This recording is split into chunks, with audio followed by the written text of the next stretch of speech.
पाकिस्तान का दम फूटा सिर्फ सिंधु के बहाव को थामने से। मोदी सरकार ने चिनाब पर भी ठोंक दिया जोरदार ऐलान। चिनाब के हर बूंद को भारत ही हथियाएगा, नदी के सीने को चीरकर खड़ा होगा देश का सबसे मजबूत जल दुर्ग।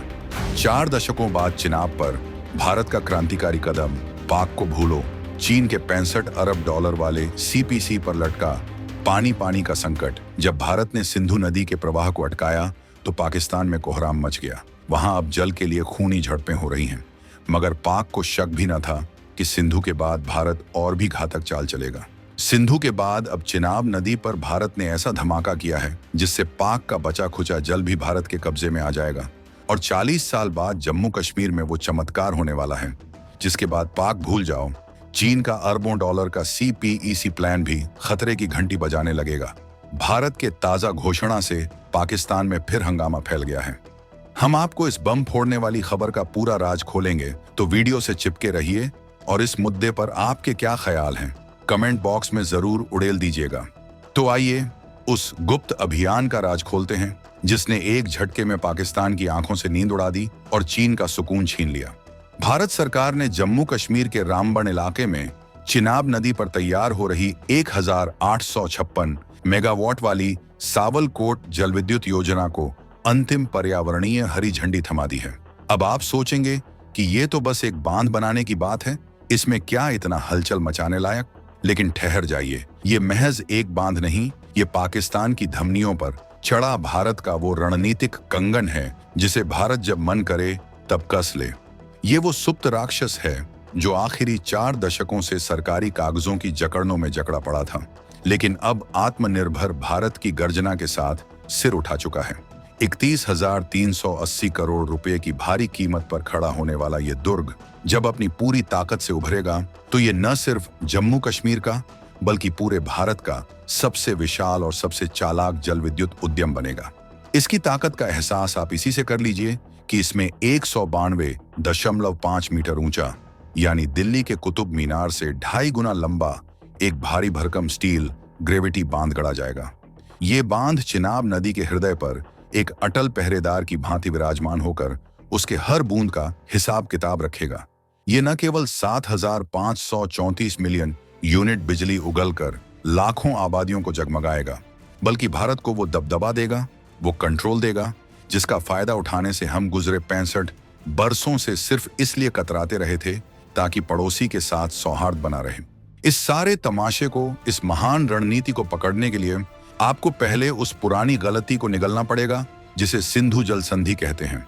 सोचिए 1960 का वो समय, वर्ल्ड बैंक के दखल से भारत और पाकिस्तान के बीच ये सौदा तय हुआ। भारत जो ऊपरी मुल्क था, मतलब सारी धाराएं भारत से ही पाकिस्तान पहुंचती थीं। चाहता तो सारा खेल अपने पाले में ला सकता था, लेकिन तत्कालीन हुकूमत ने रहमदिली का तांडव दिखाया और ऐसा समझौता किया जिसने पाकिस्तान को नई सांसें थमा दी। संधि में सिंधु नदी तंत्र की 6 धाराओं का बंटवारा फिक्स हुआ। 3 पूर्वी धाराएं रावी, ब्यास और सतलुज का पूरा जल भारत के कब्जे में आ गया और 3 पश्चिमी धाराएं सिंधु, झेलम और चिनाब, जिनमें इन 6 धाराओं का करीब 80% जल लहराता है, वो पाकिस्तान को सौंप दी गई। यहीं पर भारत ने वो नरमी दिखाई जिसका बोझ हम सालों से ढो रहे हैं। भले ही संधि में साफ साफ ये दर्ज था कि चूंकि ये धाराएं भारत से गुजरती हैं, इसलिए भारत इन पश्चिमी धाराओं के जल का मर्यादित उपयोग कर सकता है, जैसे रन ऑफ द रिवर योजनाएं, यानी जल को थामना नहीं, बहते बहाव की शक्ति से टरबाइनें घुमाकर बिजली निकालना, खेती बाड़ी के लिए और मछलियों के पालन के लिए। लेकिन सालों तक हमने शांति की भ्रामक आस में अपने इस अधिकार का भी पूरा फायदा न उठाया। हम खामोश तमाशबीन बने रहे और पाकिस्तान हमारे ही जल से अपनी धरती को हरा भरा करता रहा, अपनी मशीनरी को चला रहा और उसी ताकत से भारत के सीने में जहर घोलता रहा। लेकिन अब सीन पलट चुका है। पहलगाम में हमारे शूरवीरों पर हुए कायराना हल्ले के बाद भारत ने इस संधि को रोककर पाकिस्तान को पहला धक्का मारा और अब सावलकोट योजना को मंजूरी देकर भारत ने ये बता दिया है कि दया का दौर समाप्त हो गया। अब जल सिर चढ़कर बोल रहा है और अब हम अपने हक का हर कण वसूल लेंगे।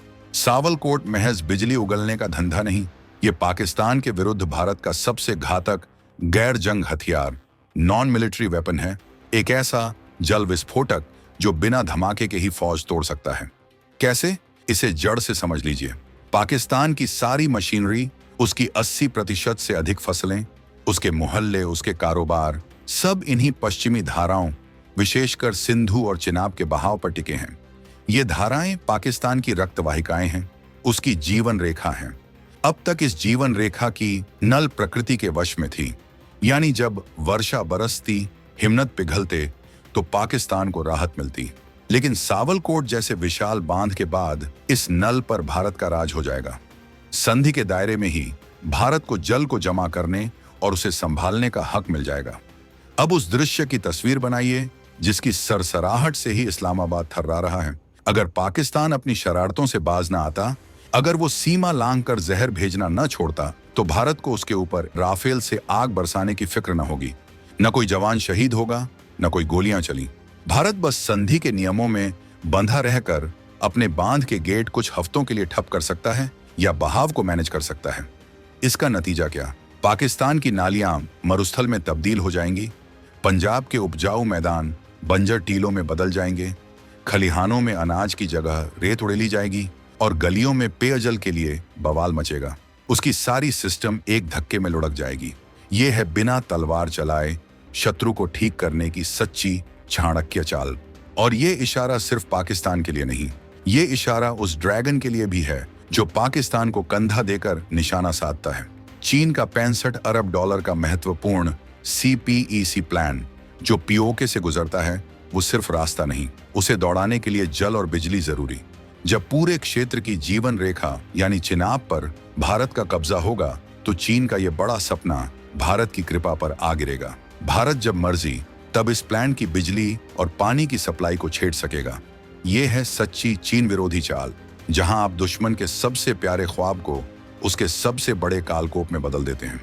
भारत ने एक ही बाण से 2 निशाने साधने का पूरा बंदोबस्त कर लिया है। ये राक्षस जो 4 दशकों से सोया पड़ा था, अब पूरी गति से हरकत में आ रहा है। इस योजना के सफर में पहले ढेर सारी बाधाएं थीं, कभी पर्यावरण की छूट तो कभी बसावट की मुसीबत। लेकिन अब भारत सरकार ने इन तमाम रुकावटों को साफ कर दिया है। पर्यावरण विभाग की रिपोर्ट खुलकर कहती है कि योजना के 10 किलोमीटर के दायरे में कोई राष्ट्रीय उद्यान या वन्य जीव अभयारण्य नहीं। हाँ, इस योजना के लिए 13 गांवों के करीब 1500 घरों को उजाड़ना पड़ेगा। लेकिन इसके लिए NHPC ने एक व्यापक बसावट योजना रची है जो उनके लिए सुनहरा कल गढ़ेगी। उन्हें न सिर्फ मकान बल्कि कमाई के रास्ते और कौशल सिखाने की तैयारी भी मिलेगी। ये वे भारतीय हैं जो राष्ट्र की रक्षा के इस विशाल हवन में अपनी सबसे अनमोल कुर्बानी दे रहे हैं।